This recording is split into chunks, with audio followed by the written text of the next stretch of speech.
বাংলাদেশে শেখ হাসিনা সরকারের পতনের পর মোহাম্মদ ইউনূসকে অন্তর্বর্তী সরকারের প্রধান করা হয়েছিল। কিন্তু সেনাপ্রধান ওয়াকার উজ্জামান নাকি শুরুতেই বলেছিলেন, ইউনূস কেন কেন আপত্তি করেছিলেন তিনি? আর সবচেয়ে বড় প্রশ্ন, ৫ অগস্টের পর ঢাকায় আসলে সরকার গঠনের নিয়ন্ত্রণ কার হাতে ছিল? সেনাবাহিনী নাকি আন্দোলনকারী ছাত্রদের হাতে? আজকের এই প্রতিবেদনে উঠে আসছে সেই সময়ের ভিতরের একটি গুরুত্বপূর্ণ দাবি। আর শেষ পর্যন্ত জানব, ইউনূসকে আটকানোর চেষ্টা কি সত্যিই হয়েছিল, নাকি পুরো ঘটনাটি ছিল রাজনৈতিক দর কষাকষির অংশ? ২০২৪ সালের ৫ অগস্ট প্রচণ্ড আন্দোলনের মধ্যে শেখ হাসিনা বাংলাদেশ ছেড়ে ভারতে চলে যান। এরপরই সামনে আসে সবচেয়ে বড় প্রশ্ন, এবার বাংলাদেশ চালাবে কে? আন্দোলনকারী ছাত্রদের সঙ্গে তখন যোগাযোগ রাখছিলেন ঢাকা বিশ্ববিদ্যালয়ের আইন বিভাগের অধ্যাপক এবং পরবর্তী সময়ে অন্তর্বর্তী সরকারের উপদেষ্টা হওয়া আসিফ নজরুল। প্রথম আলোকে দেওয়া তার সাম্প্রতিক সাক্ষাৎকার অনুযায়ী আন্দোলনকারী ছাত্রদের পক্ষ থেকে খুব দ্রুত একটি নাম সামনে আসে, মুহাম্মদ ইউনূস। ছাত্রনেতা নাহিদ ইসলাম নাকি তাকে প্রশ্ন করেছিলেন, ইউনূসকে যদি অন্তর্বর্তী সরকারের প্রধান করা হয় কেমন হয়? আসিফ নজরুলের দাবি, প্রথমে তারও মনে হয়েছিল ইউনূস হয়তো রাজি হবেন না, কিন্তু ছাত্রনেতারা জানান ইউনূসের সঙ্গে ইতিমধ্যেই তাদের কথা হয়েছে এবং তিনি রাজি।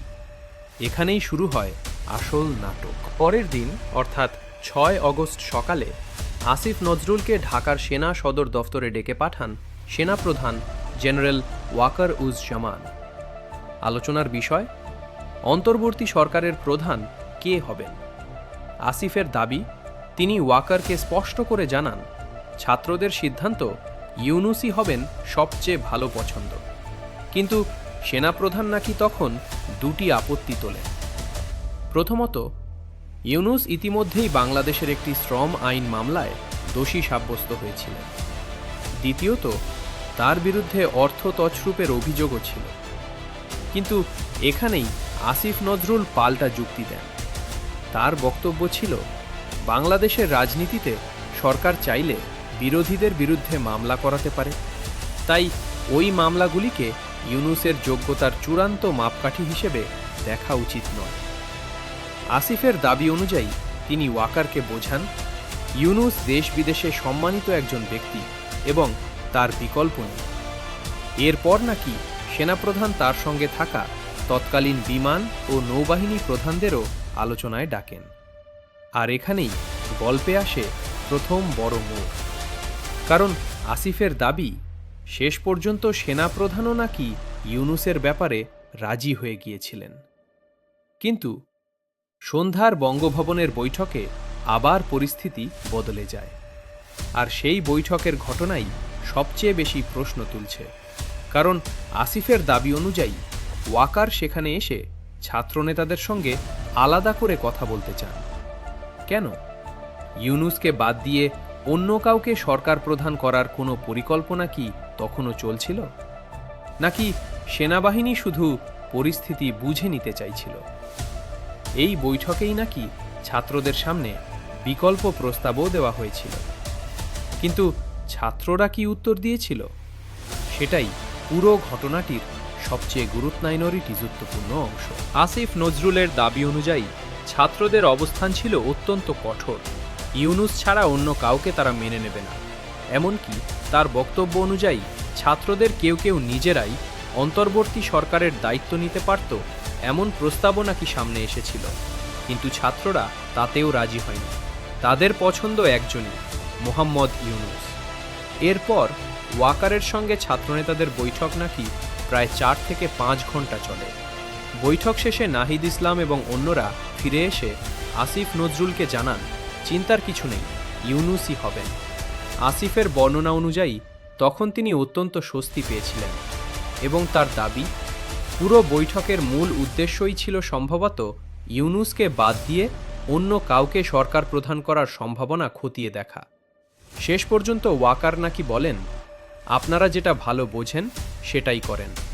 তবে এখানে একটি বিষয় খুব গুরুত্বপূর্ণ, এই ঘটনাগুলি আমরা সরাসরি প্রত্যক্ষ করা সরকারি নথি হিসেবে পাচ্ছি না। এগুলি মূলত প্রাক্তন উপদেষ্টা আসিফ নজরুলের সাক্ষাৎকারে দেওয়া বর্ণনা ও দাবি। তাই ঘটনাগুলির ক্ষেত্রে সেই সতর্কতাটি মাথায় রাখা জরুরি। কিন্তু যদি আসিফের বর্ণনা সত্যি হয়ে থাকে, তাহলে 2024 সালের বাংলাদেশের ক্ষমতার পরিবর্তনের একটি গুরুত্বপূর্ণ দিক এখানে পরিষ্কার হয়। শেখ হাসিনার পতনের পর শুধু রাজনৈতিক শূন্যতা তৈরি হয়নি, তৈরি হয়েছিল ক্ষমতার বৈধতা নিয়ে প্রশ্ন।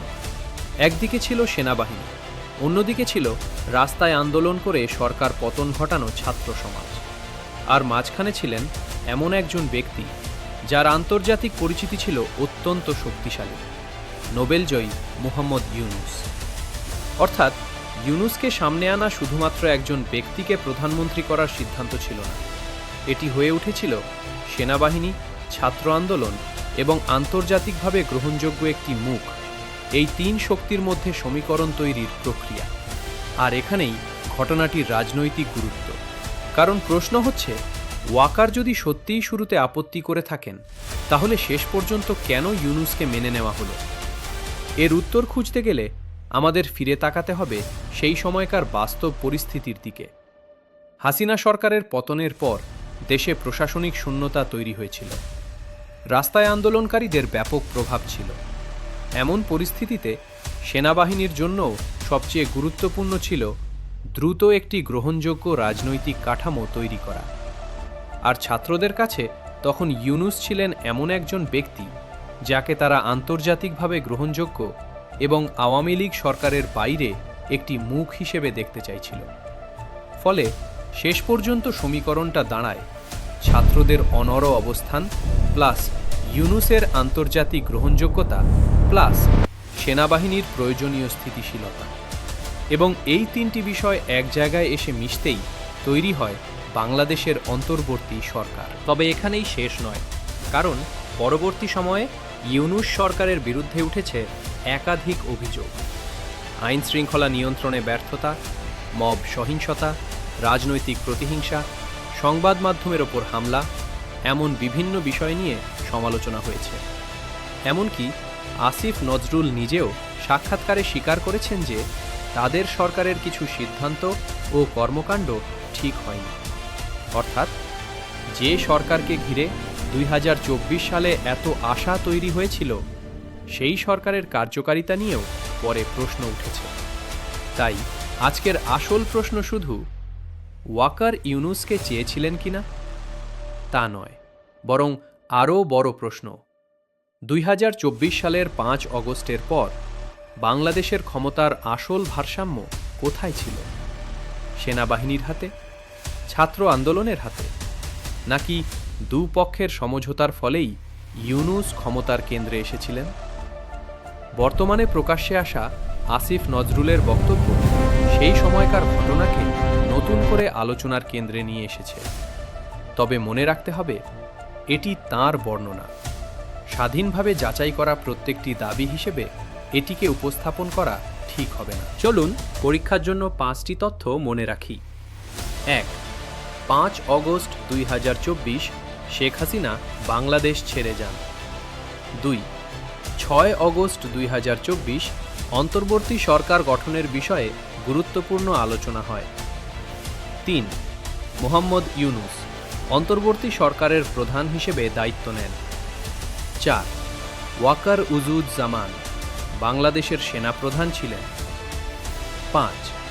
গুরুত্বপূর্ণ বিষয়, ইউনূসকে প্রধান করা নিয়ে সেনাপ্রধানের আপত্তির কথা জানিয়েছেন প্রাক্তন উপদেষ্টা আসিফ নজরুল। তার দাবি অনুযায়ী আপত্তির কারণ ছিল ইউনূসের বিরুদ্ধে থাকা শ্রম আইন মামলা ও অর্থ তছরূপের অভিযোগ। আপনার কি মনে হয়, ইউনূসকে নিয়ে সেনাপ্রধানের আপত্তি কি সত্যিই প্রশাসনিক উদ্বেগ ছিল, নাকি 2024-এর ক্ষমতার পালাবদলে সেনাবাহিনী ও ছাত্রদের মধ্যে বড় কোনো দর কষাকষি হয়েছিল? কমেন্টে আপনার মতামত লিখুন। আর এমন বাংলাদেশ, ভারত, পাকিস্তান ও আন্তর্জাতিক ভূ রাজনীতির ভিতরের গল্প সহজ বাংলায় জানতে চাইলে ভারত বন্ধুকে সাবস্ক্রাইব করুন। কারণ খবর শুধু কি ঘটেছে তা নয়, কেন ঘটেছে সেটাই আসল প্রশ্ন।